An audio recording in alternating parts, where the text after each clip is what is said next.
My name is Joshua Latimer. Thank you for being here. I'm going to serve you. Can I bend over backwards and over deliver for you? Would that be okay? What if I told you in the next few minutes, really quickly, how you can literally double your profit if you have a local business, if you have a home service business, that type of a company? I'm going to show you 4 moves you can make that literally can double your profit, at least for $0. It might sound fictitious. It might sound like a ruse, like a fraud. It's really true. I'm going to prove it to you. It's going to make sense in just a minute. So back when I started my first real company, my best friend at the time was a guy named Wes. Wesley's amazing. He just kind of moved. We went different places. Like, he's amazing. So shout out to you, Wes, if you ever see this. But he had a tree company and he let me share his office. Now, when I say he let me share his office, what it really means is he had a closet and he let me put a desk with a laptop in his closet, but it wasn't even big enough just for him. So we were both in this tiny closet. And Wesley literally worked 7 days a week, 16 hours a day. It sounds impossible. It's not. I watched him do it for a couple of years. I was trying to get my business off the ground, and Wesley would be sleeping in the closet every day, basically. And he had a wife and kids. It was insane. And pretty quick in his business, he got up to about $500,000 a year in revenue, which in the tree business isn't that much because the equipment is so expensive and the ticket price is expensive. But I remember asking Wesley one day, I'm like, how much are you actually keeping from all this? How much money are you really making? And he didn't know. He was just such it's called a hedonic rut. But his brain was just trained to like work, go fast, work. And he was like Groundhog's Day.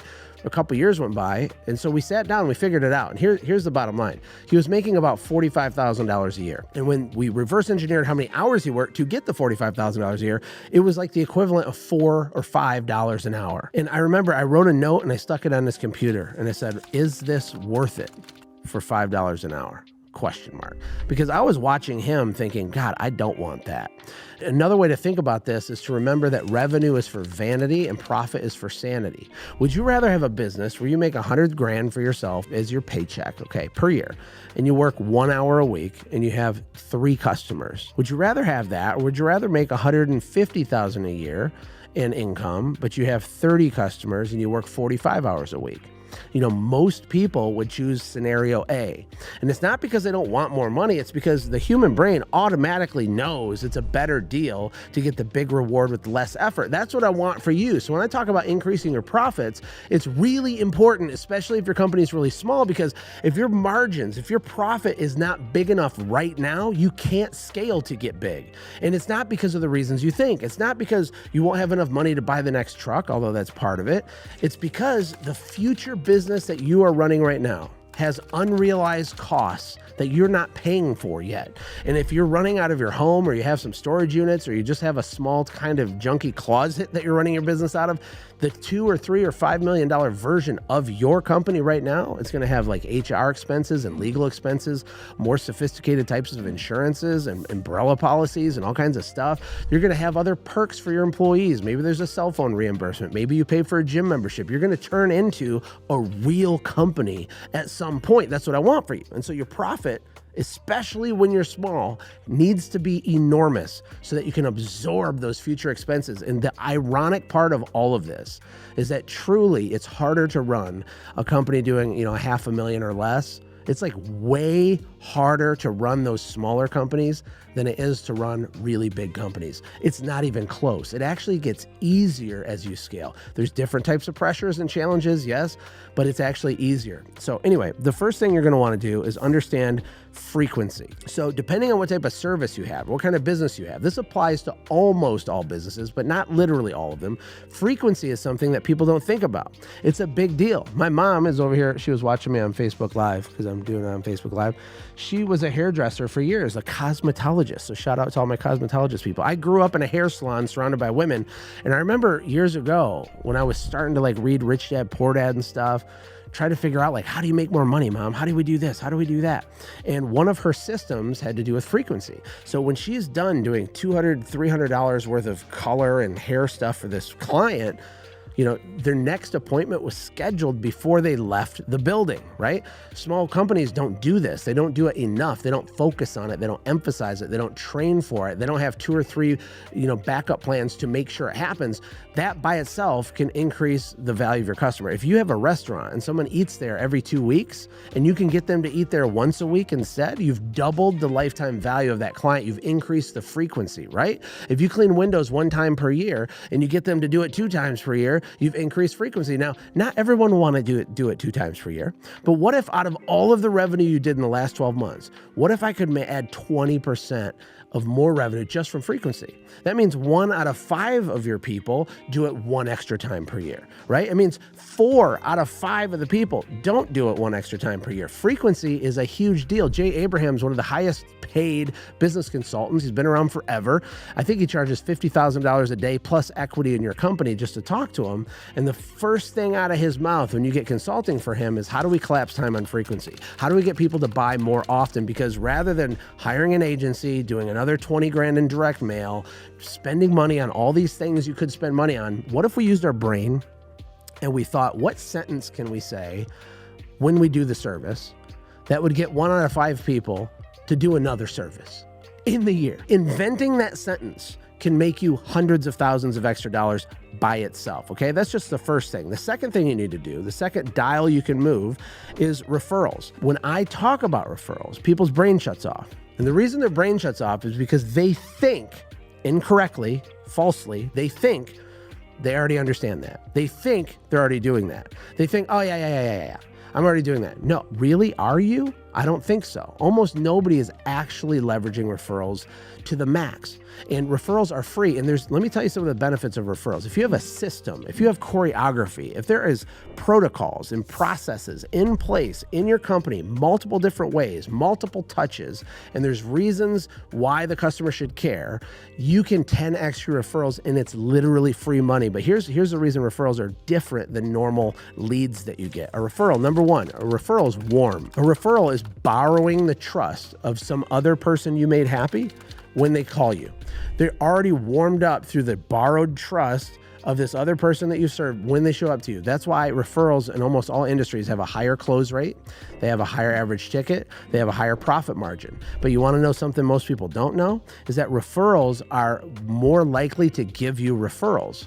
I heard a quote one time. It says, how you get them is how you got to keep them. And this was about like girls in high school dressing promiscuously. It's like, don't do that. It's a bad idea, because how you get them, how you attract the boy is how you got to keep the boy. Like, you want to get them because of your honor and because of your brain and because of your personality, and not just because of your miniskirt, right? When it comes to business, how you get them is how you're going to keep them. Well, referrals, if they come to you as a referral, they're more likely to bring you more referrals because that's the frame they came in through. It's easier. I call it referral inception.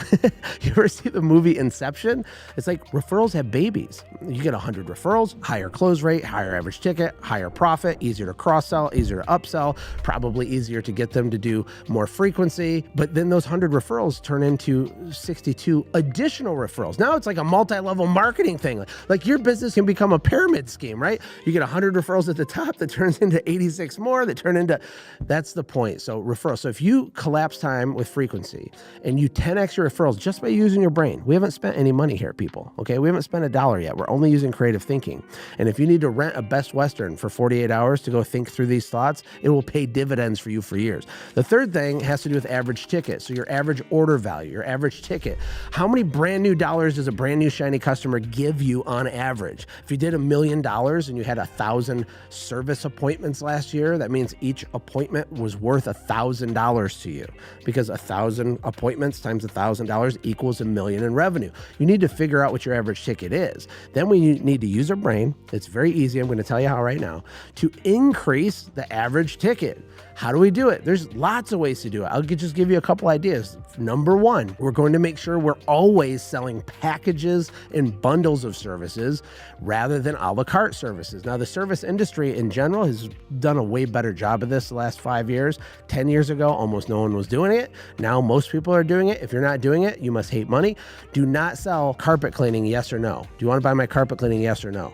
Don't do that. Say, we have 3 packages for carpet cleaning: good, better, best, gold, silver, platinum, whatever. Or I guess it'd be silver, gold, platinum, or I don't know. It doesn't matter. The point is have packages that automatically will raise your average ticket. The other thing you want to do is create a higher ticket package. You need to have a high ticket offer for your stuff. If you're a carpet cleaner and you get $300 every time you clean carpets, we need to have like an $800 package that exists, that is presented to your customers. And there's a couple reasons why you want to do that every single time you sell. Number one, it's going to anchor them to a higher price, and it makes your $300 normal price seem like a really cool, good deal, right? Number one. The second reason you want to do it is some people actually buy it, and that average goes up for your average ticket across the board, right? So every time you're doing a sale, every time you're doing this, you're thinking, how do I increase the frequency? How do I get more referrals out of this person? And how do I take my $1,000 average order value and get it to $1,200? Because what you're doing is you're literally creating money with your brain. That's what you're doing when you do this, when you think like this. Most people are so busy living in Groundhog's Day that they literally, like my friend Wes, right? He was just doing the same thing over and over. They literally can't see that there's money all around them. So open your eyes, it's right there. And then last but certainly not least is to manipulate your pricing. If you have a local business, I recommend a lot of people use supply and demand pricing. What that means is that your prices change. They go up and they go down with the demand curve. You don't make the same amount of money every month for most home service businesses. You probably have a revenue curve where it's like, here's the winter, we're all poor. Oh my God, I'm rich. And then it goes down and then it goes up in the fall and then you're poor again, right? And so the money's coming in at different times in different amounts. And so we need to charge higher prices when demand is high. It's okay if your close rate goes down to 50%, 40%, 30%, 20%, it's fine if you're getting ridiculous prices and you're still filled up on your schedule. If you're at capacity, your price should go up to an unlimited amount. Okay, an unlimited amount to just keep your capacity full. And then when the phone stops ringing and you're not as busy, we go back to all these people that we priced really high that said no, and we discount it and say, hey, our schedule opened up. We can get in there. It's this much off. It's this much off. That's the way that you do that. Most people do everything backwards. Small companies, they spend money on marketing when no one wants to buy. So when they're poor, they hire agencies and buy direct mail but no one wants to buy. And then when they get busy, they stop marketing. And then they never raise their prices. Are you crazy? I actually have a full training where I break down this formula. It's called FRAP, frequency, referrals, average ticket, and pricing. You can watch it. It's free. We'll put a link below this video if you want to watch it, where I break down the math behind this, because you can literally almost double your revenue and 2.5 to 3 times your profit, what you get to keep by doing these things even a little bit. And I break down the whole math. Look, just remember this. You're always going to make more money with your brain than you ever will with your back. And so if you're stuck, if you're struggling, if you want a bigger result, don't automatically assume that the answer to that is more pain and suffering and labor from you. It's probably not. We need less labor from you and more thinking from you. And it's not that you're not capable of thinking, you are, but you're overworked, underpaid, you're stressed out, you have so much responsibility, and I totally get it because it's really hard. But if we can get you up to $1 million plus, things get so much easier, and you're going to get there a lot faster if you understand how to think asymmetrically. I hope this is valuable to you and your head didn't explode, or if it did explode, it was in a good way. Let me know your thoughts. Type comments. Let me know where you're from. Like, subscribe, share this with someone. Share this with your friend who's lovable but totally broke and needs help. We got to help that boy, right? Maybe this video can help them. I'm here to serve you. What videos do you want me to make in the future? Type in the comment. I will read it. I'll reply back to it. And until next time, see you in the next video.